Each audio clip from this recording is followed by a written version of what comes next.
I'll tell you a Houdini story. And I was fascinated by Houdini, and I've got a whole pile of books, not a huge collection, but I've been collecting these probably since I was about 9 years old, and playing with handcuffs and opening them up.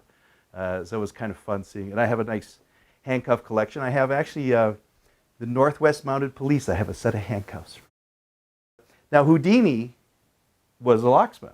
And I actually have a Houdini key. I didn't bring it out tonight. When they had the exhibit in Niagara Falls, they shut it down and they actually auctioned off a whole bunch of stuff.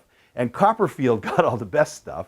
And I got, when my uncle, because he did all the locks there, I got a key, which I had to pay for it. But it's all mounted. And it was Radcliffe, I guess, was his partner, Houdini's partner. So I got the part of his collection, not part of the Houdini stuff or something. I don't know the whole history of that, but I just know Copperfield outbids everybody. But he really did the handcuff thing. That was his big thing for the longest time.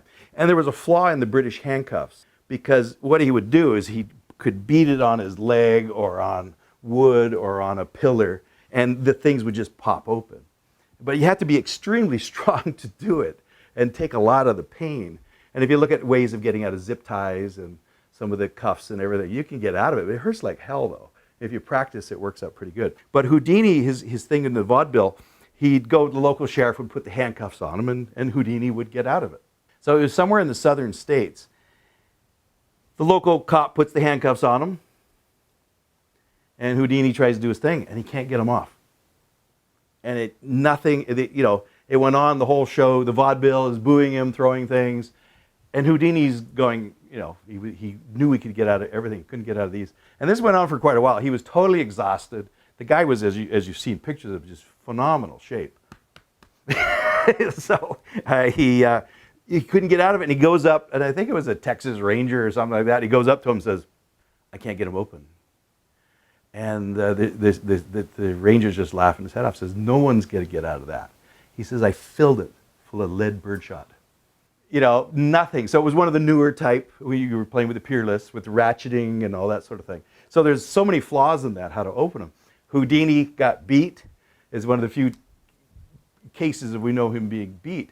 Now, after that, if you gave him a lock, a safe, or something, he never, ever went cold on anything again.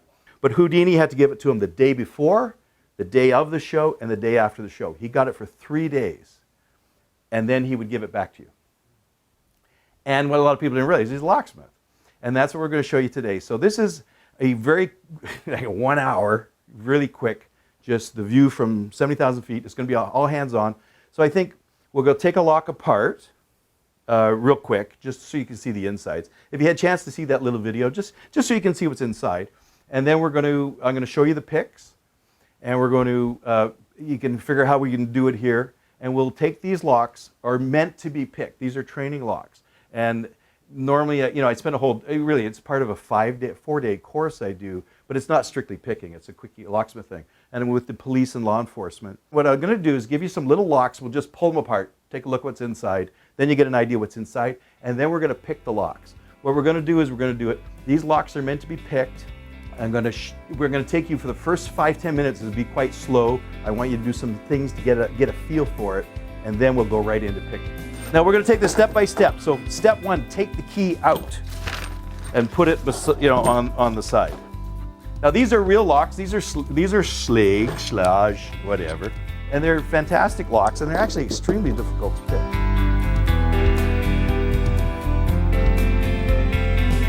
There's a little tiny pin in there. To press that pin down and left to loosen.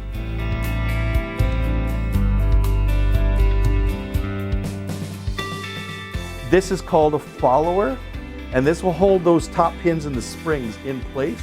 This is my training one, because it's flat on both sides, so it's almost idiot-proof. It's not going to explode everywhere.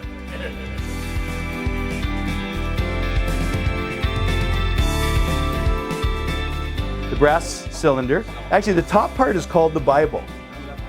And that's on every single locksmith test in the world, is what's this called? Bible. Bible. You see, 1 out of 100 already. Put it on your right name and you got 2 out of 100. Insert the key. Rotate the key 90 degrees clockwise.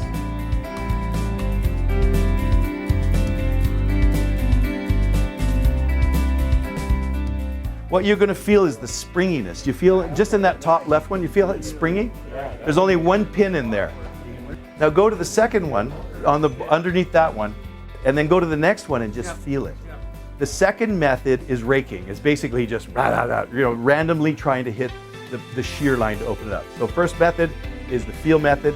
We also, or the French method, but it's really called single pin picking. It's the shear line. When we're attaching, I'm going to give you the next tools, will be the tension wrench. In Canada, we have two things for criminal things. Is actus rei, means did you do the act? So yes, you have the picks. Did you do the act? Next is mens rea. Do you have guilty mind? So that's the two things for most criminal charges. Did you do the act? And did you have the guilty mind?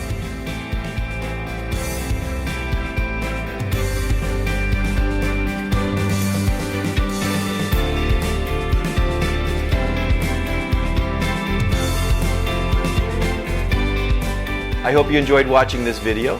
Subscribe to my channel. Also, visit my website and you can see what online locksmith training I have for beginners, intermediate, and advanced, as well as my covert methods of entry and my non-destructive methods of entry.